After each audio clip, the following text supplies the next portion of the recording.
To kind of patch up a little bit of what Sean was talking about with Victor and Alex, there's a bit of a precursor, I guess it would be, to the story he started to tell. Was the two things, like, props, first of all, props to Drew for, because like we basically came to Drew and said, like, listen, for our next characters, we'd like to let them set in a much more grounded universe, kind of like a Cowboy Bebop style thing.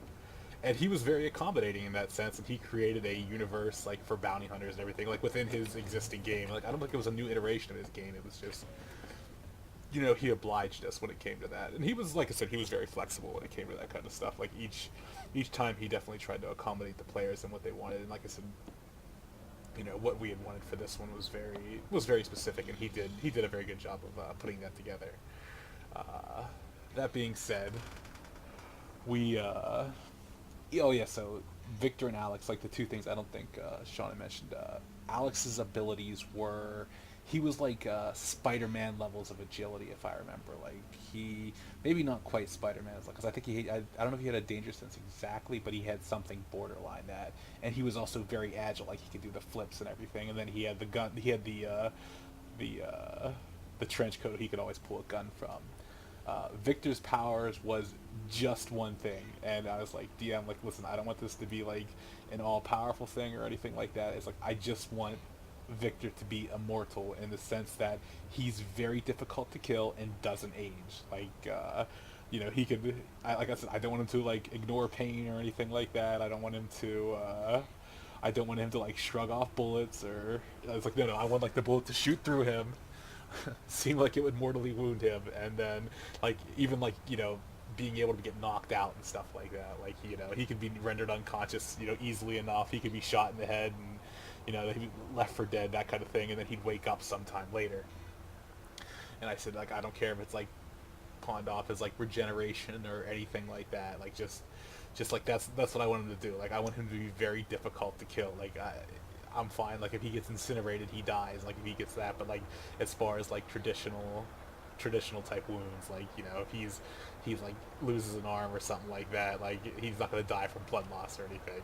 And I just wanted it to be a part of his character to be able to do that. But the thing I had stressed to the DM, and I mean stressed, like really stressed, I was like, DM, I don't want people to know he's immortal, to the point where all of his actions will be to conceal the fact that he is immortal. I was like, I think at that point he had lived a couple lifetimes, like maybe two or three, so he was like maybe like 260 years old or something like that. Like, I think that Sean could probably tell you more exactly, because I don't have any of the notes around or anything like that.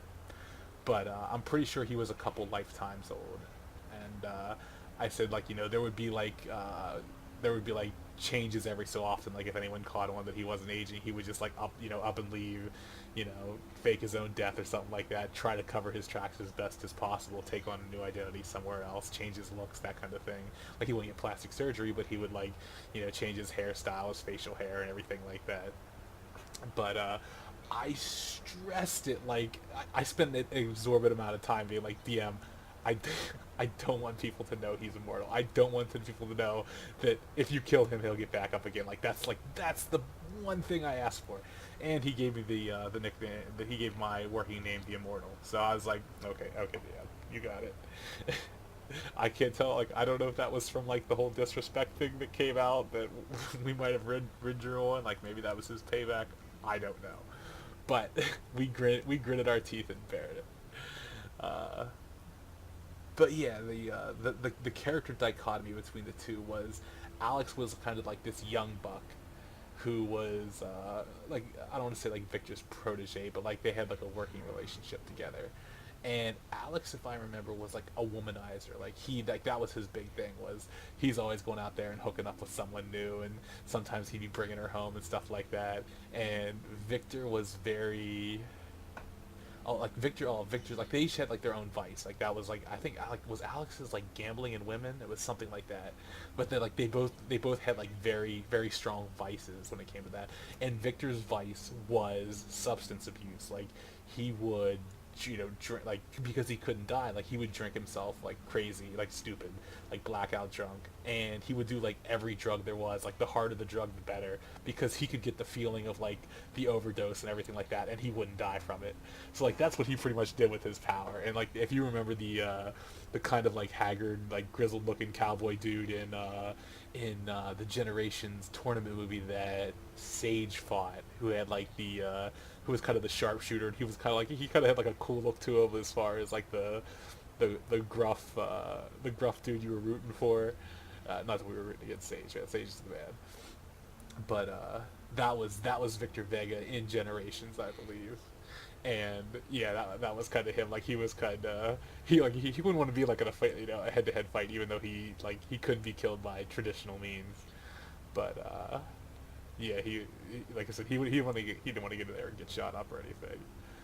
Uh, but yeah, like Victor's vice was like all things substance abuse. So like a lot of times, like Alex would find him like passed out in the doorway, with a needle like still sticking out of his arm or something like that. Have to step over him or something, and you know, by on the other side of that, Victor would come downstairs, and he was, like I said, he wasn't a good cook or anything like that. He just liked it. Like that was his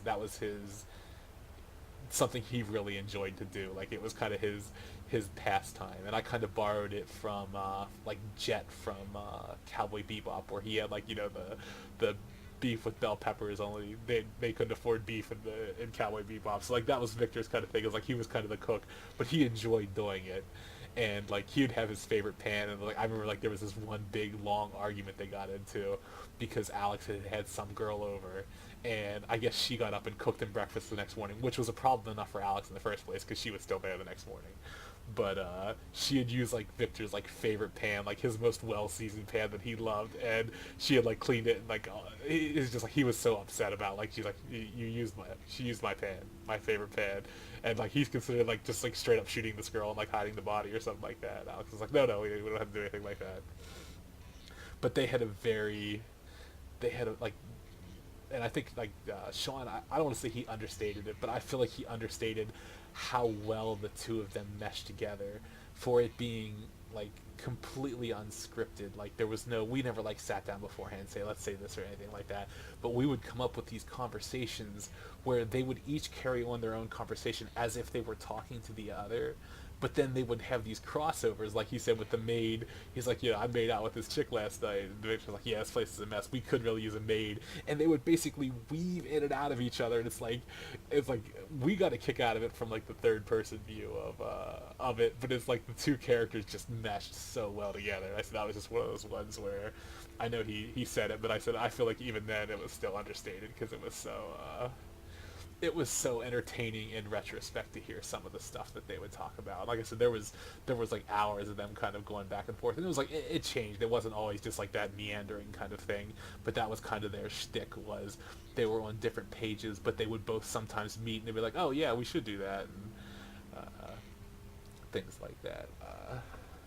But yeah, like they very much had like that, I don't want to say odd couple type relationship, but like they were roommates and they were friends, and they did like care about the one another in the sense where they didn't want to see anything happen to the other, because they had a good working relationship. But like you said, they were kind of walking disasters when it came to everything else, because like Victor just didn't care. Like like anything that happened to him, he's not gonna, like, it's not like he's gonna starve or anything like that. Like he'll go make do, and then Alex is like quick enough and stuff like that he could probably steal his way through life if he wanted to.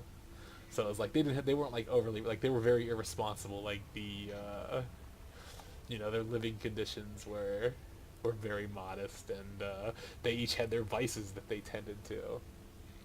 And yeah, like I said, it was one of those ones where, again, props to Drew for creating like the bright the bright type world before years before that movie came out, because I forgot he was half elf too. I forgot that, where Victor was just like a straight human who was immortal. And I do remember the belt buckles that Sean talked about. That was hilarious because it's like such a small detail, but I remember they did have their things. And like I said, because I modeled him off of Victor off of like a combination of like Jet from Cowboy Bebop, and then Vincent Vega, because his name was Victor Vega from Pulp Fiction. So like he had that kind of like smoothness to him as far as things went, that kind of like that attitude that attitude or swagger that came with it. Like I said, I think we played it off really well. And like I said, it was one of those ones where the missions Drew set up were good, and I think what made it like probably one of my favorite like real world interactions with other PCs was definitely like the way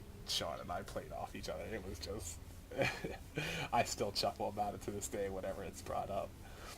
But yeah, like I said, they had like it wasn't like an overly long campaign or anything like that, but it was very like the stuff there was quality. Like we always joked, I think like you could have made like a 13 episode run out of like their adventures, and like they would have been just like a one off kind of thing, and it would have been like I was like I legitimately think it would have made an entertaining TV show. Like I remember Keith said about, or something I think Sean said about Keith wanting to maybe try to turn one of his real world things into a book, and I was like, if he does like anything like the Victor Vega and Alexander Kane thing, like I think it's very possible. Like I said, I wish we would have kept notes or recordings of the stuff that they did, because I think there was definitely something there for it.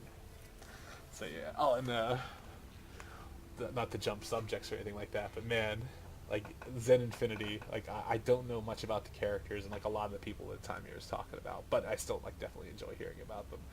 But I still gotta say, like, props to that name, because that has got to be one of the coolest PC names that I've ever heard. Zen Infinity.